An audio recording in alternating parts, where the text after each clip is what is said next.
It wants to be in the driver's seat when it comes to fintech revolution. Essentially, it wants to be at the heart of India's growth story.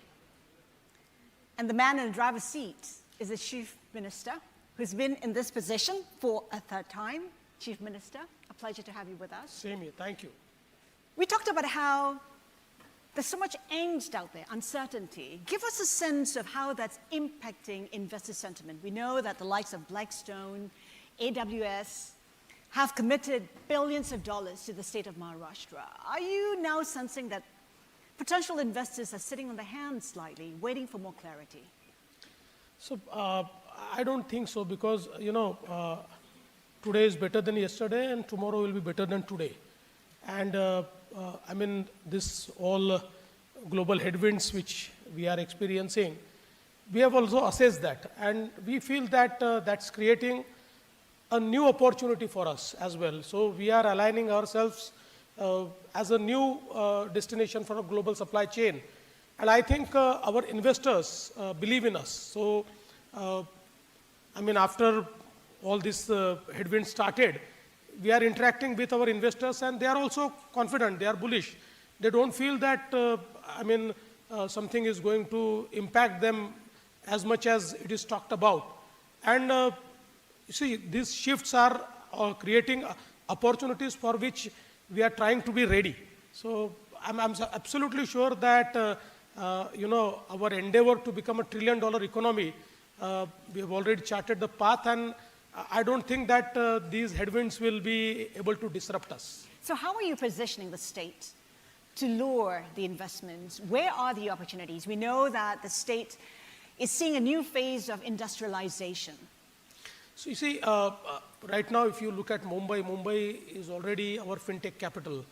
And now the fintech and AI revolution is actually captured in Mumbai. And who's who into fintech is now coming to Mumbai. And I think that in the space of fintech and AI, we are focusing more on Mumbai. If we look at the IT revolution and biotech, we are focusing more on Pune. If you look at new sectors like AV, we are focusing Chhatrapati Sambhajinagar. Now our new destination is Gadchiroli, which is fastly becoming the new steel hub of India. And I think if you look at the new industry, we are focusing more on the new industry into green technologies, into smart technologies, and we are experiencing a lot of interests because of global situation. I think the +1 policy we are experiencing here. So we are actually doing business with all the major global players. We are doing it with Toyota, we are doing it with Hyundai, we are doing it with NTT, and also the Indian global companies like Reliance, like JSW, like Tata, like Mahindra. Everybody is investing in Maharashtra. So for those watching and investors waiting to dip their toes in the state of Maharashtra, where should their money be going to? So I think it depends upon what is their interest. Because Maharashtra, where would you like Maharashtra offers a menu. So I mean, you can choose. So if like in the coastal region of Konkan, we are developing a huge port now. Today, the biggest port of India is JNPT port of Mumbai. Now we are building a new port, which is Vadhavan port, which is 3 times bigger than Mumbai, and it will be on the day of inception. It will be amongst first 10 ports of world. So that is creating an absolute new ecosystem.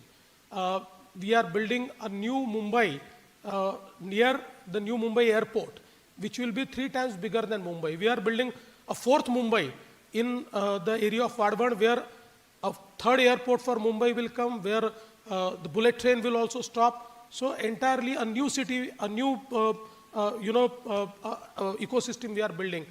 We are building innovation city in the new Mumbai. This innovation city will be one of its kind, where we want to host all type of innovations and we want to create a city for innovation. Again, we are building a Edu city where all the foreign universities can actually house themselves. And we have already finalized 5 foreign universities, which are amongst first 100 global universities.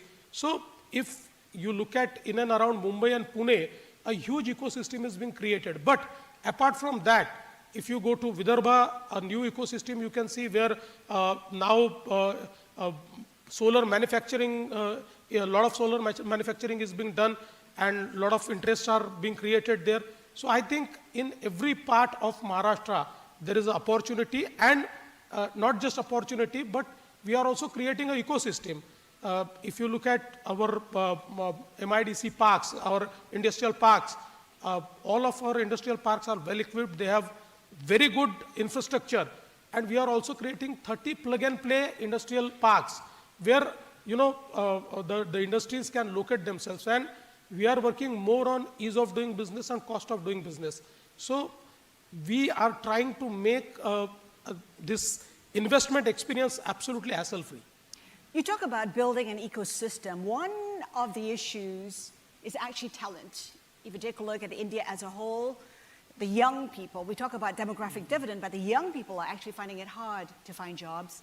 And also skilled labor is hard to come by. You're talking about a data capital. You're talking about a fintech capital. Surely skills will be an issue. How are you addressing that issue? So you're absolutely right. I mean, as we all know that 65% of the data center capacity that is created in India is created in the state of Maharashtra. So we are surely the data center capital, but at the same time, we are also startup capital. I mean, the young minds are innovating in such a way that they are creating beautiful startups. So if you look at the Startup India report, which is published recently, that shows that by absolute number and by absolute investment, now the startup capital is Maharashtra. It's no more Bangalore, it's no more Hyderabad. It is Maharashtra. And fintech capital is also Maharashtra. And also in the space of AI startups, Maharashtra is leading the way. So I think there's huge talent. There's no dearth of talent. There's huge talent. So no shortage. Not absolutely no shortage. There's huge talent. And I think with our endeavor of creating skill manpower, we have already started a skill university. This skill university is catering to create skill in all sectors, whether it is low-end skills or high-end skills. So we are trying to do that. Recently with Microsoft, we actually trained 10,000 women in AI. So I think this endeavor of creating skilled manpower is also there. So I don't think that there will be any dearth of skilled manpower in the state of Maharashtra. The next Silicon Valley? I think, yes. I like the confidence. Yeah. Your officials, Maharashtra officials, have been very busy trying to lower investments. At the recent World Economic Forum in Davos, you signed 60 MOUs. That's massive. Absolutely. If translated well, that could amount to about $200 billion. Give us an update, 3 months down the road, where are you with those MOUs? Yeah, so I'm happy to tell you that 80% of our MOU are in absolute ruling. They are in action. So we have already given them what we promised. We have offered them land. They have also taken land. And we are actually helping them in taking all the clearances. So I think 80% are absolutely on track, and 20% are also on track, but a little behind the schedule because they have certain regulatory issues which they have to comply. But I think, and after these global headwinds, we again interacted with them, and we made sure that there's no impact on them. And I'm happy to tell you, none of them is backing out. Everybody is there. Can you shed some light on who the investors are, which companies? See, there are companies like NTT in the space of data. Amazon is there. Indian companies are also there, like Reliance and JSW, who are doing global businesses. So you name it, and they are there. So we can expect a record amount. Absolutely, absolutely. We are looking at about, what, 35%? Maharashtra accounts for about 35% of the FDIs that India receives. I'm just wondering, given the optimism and so much interest and the growth trajectory, can the state contribute more than 35% in the next 3 to 5 years? Could it grow to 50% of total FDI in the country? So if you look at, last few quarters, it has been 40%, 45% and 50%.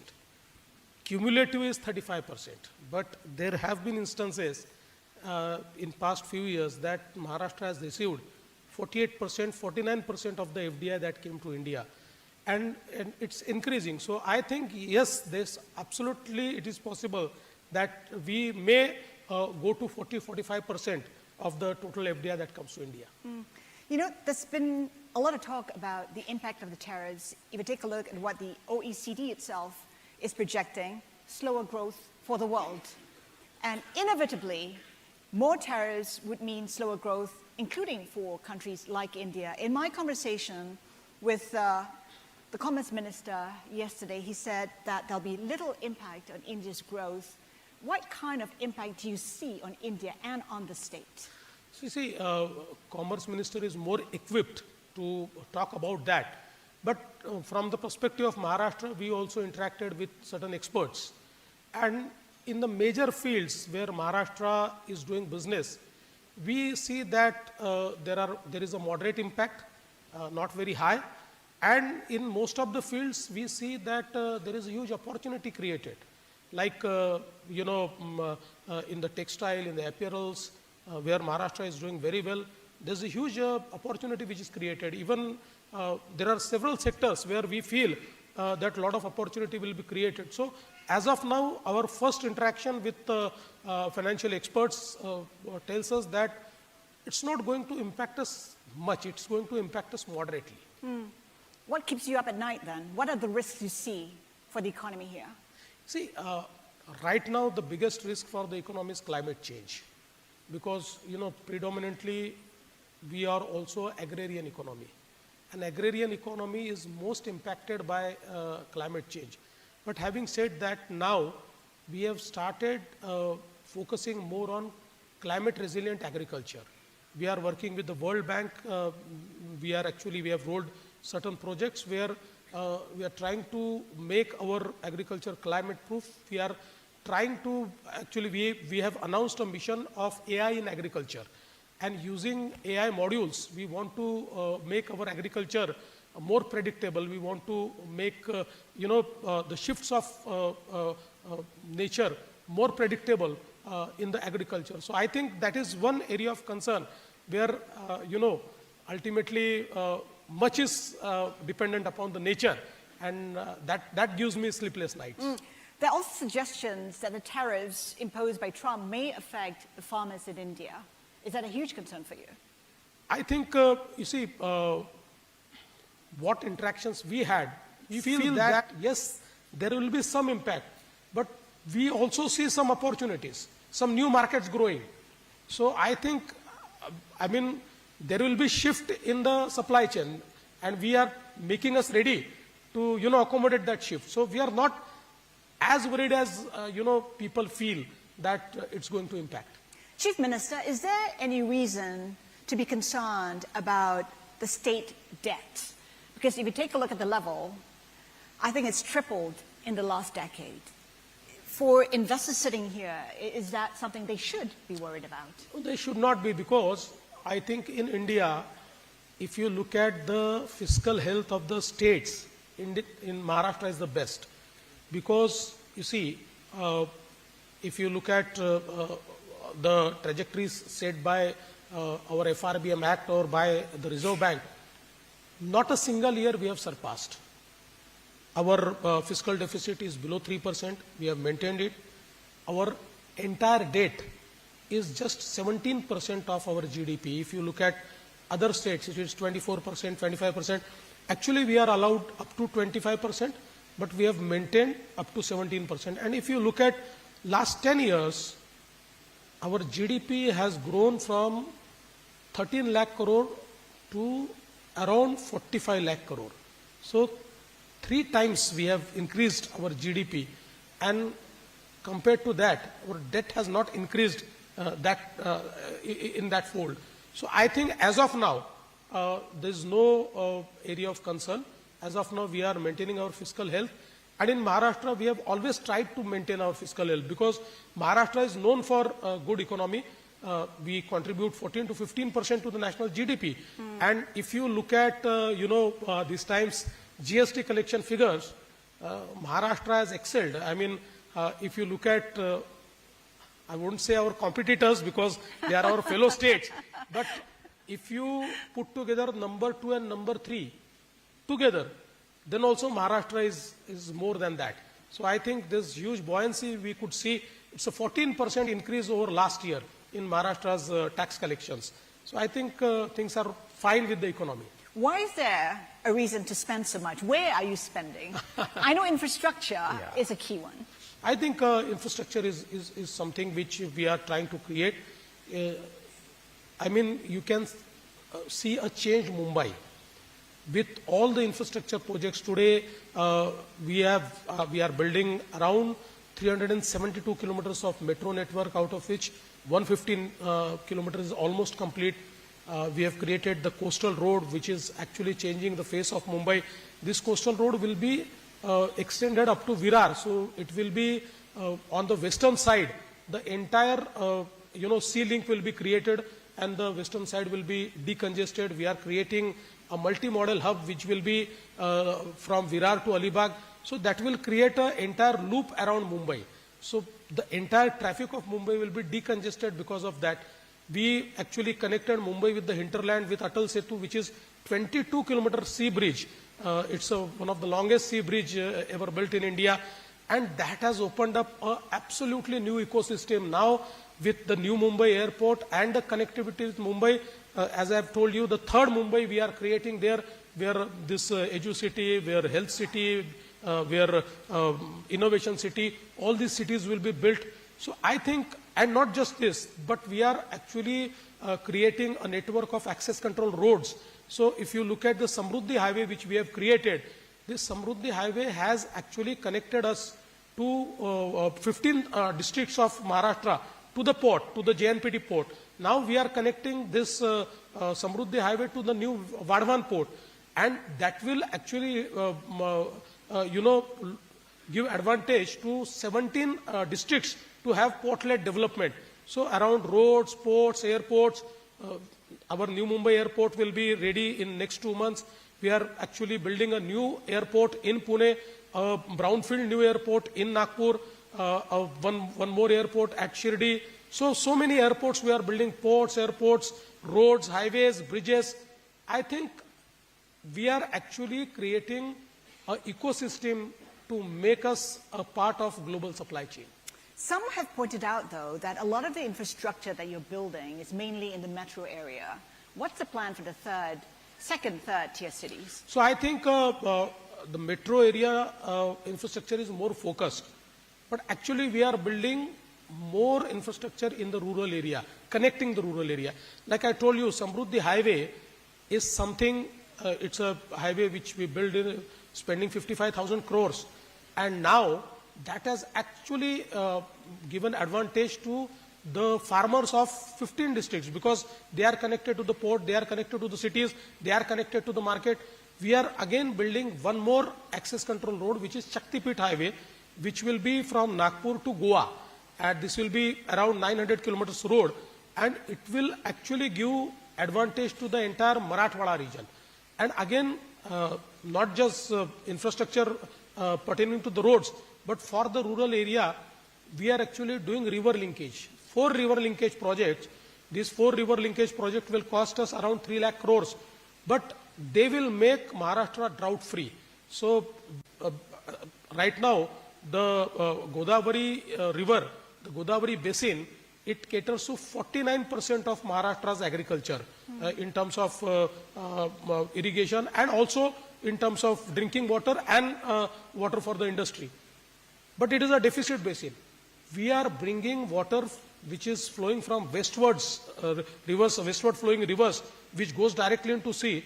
We are bringing that water to Marathwada, and that will make the Godavari basin a surplus basin, and we will be drought free. Again, in the Vidarbha region, we are actually building a 500 kilometer canal, which will be like a 500 kilometer new river, linking 2 rivers, and that will absolutely make Vidarbha drought free.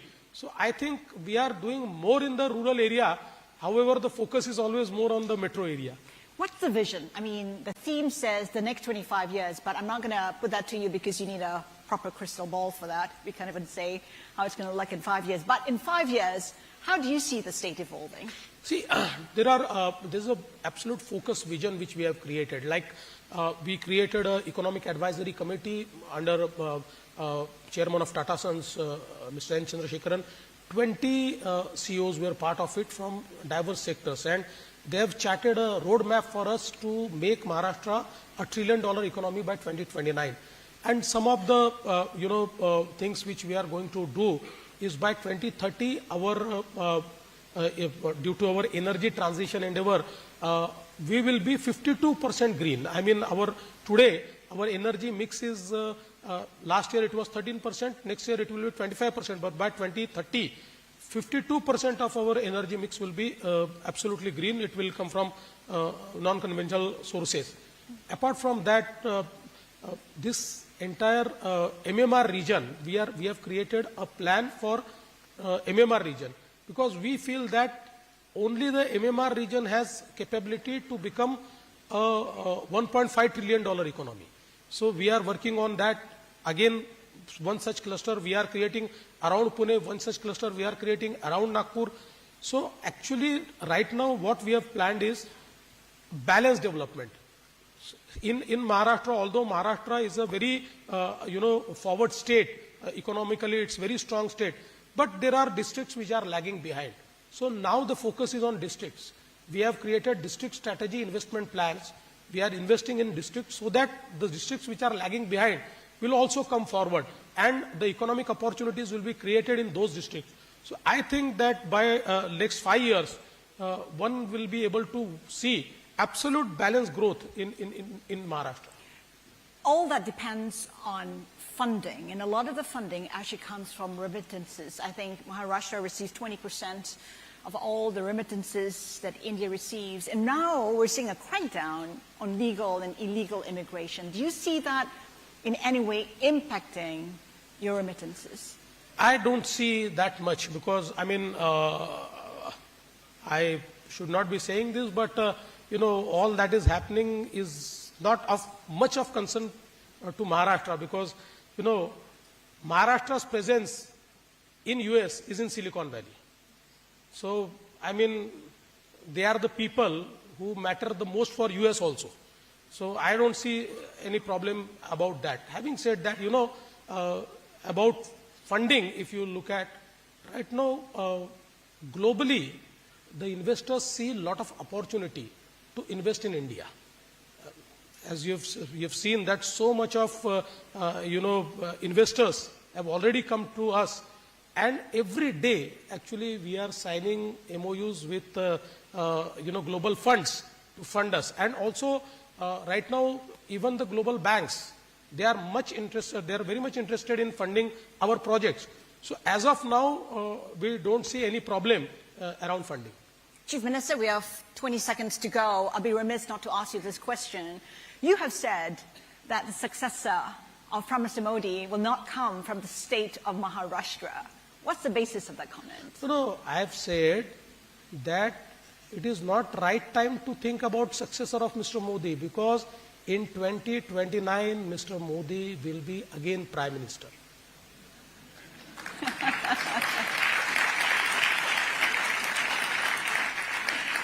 Chief Minister, thank you so much for your time today. It's been a pleasure. Thank you. Thank you, sir. But I think you have to remain to sign the memo right here. Well, a huge thank you there to the Honourable Devendra Fadnavis. What a true honour to have you here.